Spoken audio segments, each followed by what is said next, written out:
ఇన్ని రోజులు నువ్వు రాజకీయాలు చేస్తూ ఉన్నావు కదా, 2014 నుంచి దాదాపుగా నాకు తెలిసి 2014 నుంచి నువ్వు రాజకీయాలు చేస్తూ ఉన్నావు కదా, గప్పట్లోనే కాంగ్రెస్ పార్టీ నీకు అవకాశం కల్పించింది. గప్పటి నుంచి చేస్తూ ఉన్నావు కదా, ఎంతమంది తీన్మార్ మల్లన్నలు లొల్లాయి మల్లీలు తయారయ్యారు చెప్పురు. వీడు నిజంగా ఒక నాయకుడు అనుకుందాం ఒక 2 నిమిషాలు ఏమున్నది, పోయేది ఏమున్నది. ఇప్పుడు లొటపీస్ కట్టెతోటి సమానంగానే నేనేమంటున్నా, వీడు రాజకీయ నాయకుడే అనుకుందాం, నాయకుడు అనుకుందాం, ఓ లీడర్ అనుకుందాం. నువ్వు ఎంతమందిలో మళ్ళీ తయారు చేసినావు? ఒక్కళ్ళు చెప్పు, ఒక్కరి పేరు చెప్పు అంటున్నా. ఒక్కరి పేరు చెప్పు. ఇగో నా తర్వాత తిను బాగా మాట్లాడతాడు. ఎవరిని ఎదగనియలే, అందరినీ తొక్కిపెట్టిన వేడికాడికి. నేను మళ్ళీ రిపీటెడ్గా చెప్తే బాగుండదు, కానీ అసలు నిజంగా ఇది అవగాహన తెచ్చుకోవాలి. నీ పక్కన చదివేటటువంటి సుదర్శన్ గౌడ్ తనను స్పష్టంగా చదవనీయవే. ఇంకా నువ్వు ఏమి ఎదగనిచ్చినావు, ఏం చేసినావు? తెలంగాణ ప్రజలు నిన్ను కోరుకుంటలేరు. ఏదో నువ్వు ఫీల్ అయిపోతున్నావు, కానీ నీకు అంత సినిమా లేదు. దయచేసి మీరు మీ వైఖరిని మార్చుకుంటే బాగుంటుందని నేను విన్నపిస్తున్నా. ఎందుకనంటే తిన్నింటి వాసాలు లెక్క పెట్టడం, తల్లిపాల తాగి రొమ్ము గుద్దటం, ఇటువంటివి నీకు వెనతో పెట్టినటువంటి విద్యలు. అర్థమవుతా ఉందా? వెనతో పెట్టినటువంటి విద్యలు. నువ్వు ఎమ్మెల్సీగా పోటీ చేయడం కోసం నీకు డబ్బులు అవసరమైతే ఇచ్చిన వాళ్ళను మళ్ళీ తిరిగి బ్లాక్మెయిల్ చేసినటువంటి పెద్ద చోరుగాడివి నువ్వు. ఇప్పుడు వాళ్ళ పేరు చెప్తే వాళ్ళు సిగ్గుపడతా ఉన్నారు. అందుకే వాళ్ళ పేరు చెప్తా నేను.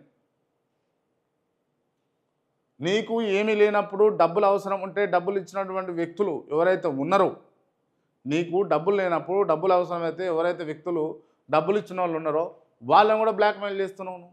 ఇక నీది ఏం క్యారెక్టర్ అనుకోవాలి అసలు? You are a blackmailer, cheater, చోర్.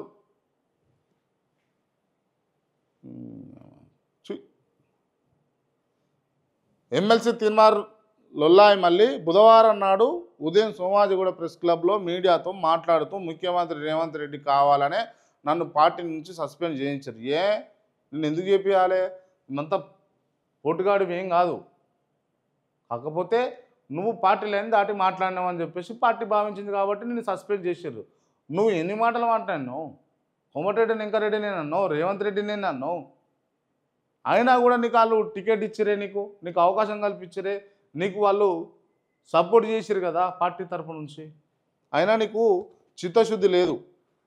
కులగణన తప్పు అని పత్రాలు తగలబెడితే సస్పెండ్ చేస్తారా? రాహుల్ గాంధీ తల ఎత్తుకునేలా కులగణన జరగాలని రేవంత్ రెడ్డికి సూచించాను. సమగ్ర కుటుంబ సర్వే కేసీఆర్ పకడ్బందీగా నిర్వహించారు. ఏం లేదండి, ఇప్పుడు అన్నీ అయిపోయినాయి కదా. జనసేన టీడీపీ అంటే ఇక్కడ బలోపేతంగా అంత స్థాయిలో లేదు కాబట్టి ఇక్కడ ఈ వద్దనుకున్నాడు. బీఆర్ఎస్లో పోతాడు ఈ కుక్క. ఇదే ఇక బీఆర్ఎస్లకు పిలుత బాగున్నాను చూస్తుండే ఈ కుక్క. బీఆర్ఎస్ వాళ్ళు పిలుస్తారా? అయినాను బీఆర్ఎస్ వాళ్ళకి నన్ను పిలుస్తారా అంటున్నా. ఎందుకు ఇదంతా? ఎందుకంటే డ్రామాలు. ఇక కేసీఆర్ పక్కన ఉందామని చూస్తుండు, కానీ వీనికి కోరికలే ఇట్లుంటాయి. వీని కోరికలే ఇట్లా అంటే పెద్ద పెద్ద కోరికలు. దేవునిగా అయిపోవాలి, నేను ఈ దేశాలను శాసించాలి, లేకపోతే నేను ఆమె పట్టనంగానే ఒకటి తయారు కావాలి, ఓ ఇల్లు తయారు కావాలి, ఓ బంగ్లా తయారు కావాలి, లేకపోతే ఆమె పట్టనంగానే ఈడొక నేను బ్లాక్మెయిల్ చేయాలి, వాళ్ళ నుంచి వచ్చే డబ్బులు నా అకౌంట్లో పడాలి. ఇట్లుంటాయి వీని కోరికలు.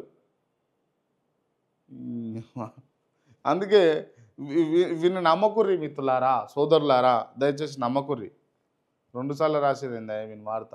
తీన్మార్ మల్లన్న వ్యాఖ్యలపై స్పందించిన కాంగ్రెస్ నాయకులు. తీన్మార్ మల్లన్నవి గాలి మాటలు జానారెడ్డి చెప్తా ఉన్నాడు. తీన్మార్ మల్లన్న వ్యాఖ్యలపై జానారెడ్డి స్పందించిండు. కులగణన అంశంలో తన పాత్ర లేదని చెప్పారు. లొల్లాయి మల్లిగాని మాటలు మాట్లాడితే కుదరదు అని హెచ్చరించారు.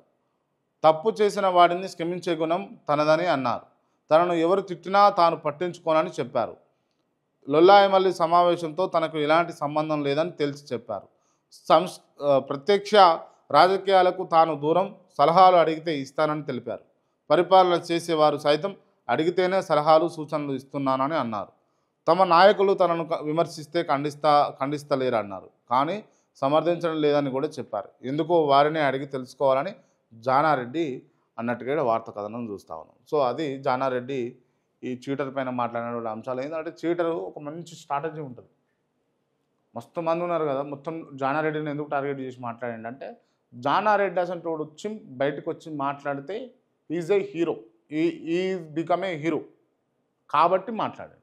కోమటిరెడ్డి వెంకటరెడ్డి అంటే ఎప్పుడో మాట్లాడు మట్టుబెట్టి ఎత్తుండే, గట్టిగా మాట్లాడితే మొత్తం జానారెడ్డి చేసి మొత్తం జానారెడ్డి చేసిన అని చెప్పేసి జానారెడ్డి వైపు మళ్ళీ అంటే ఒక టార్గెట్ ఎట్లుంటుంది అంటే, నువ్వు ఎవరినైతే విమర్శిస్తావో వాళ్ళు మళ్ళీ నీ పేరు తీసి విమర్శించేటటువంటి స్థాయి నీది అయి ఉండదు.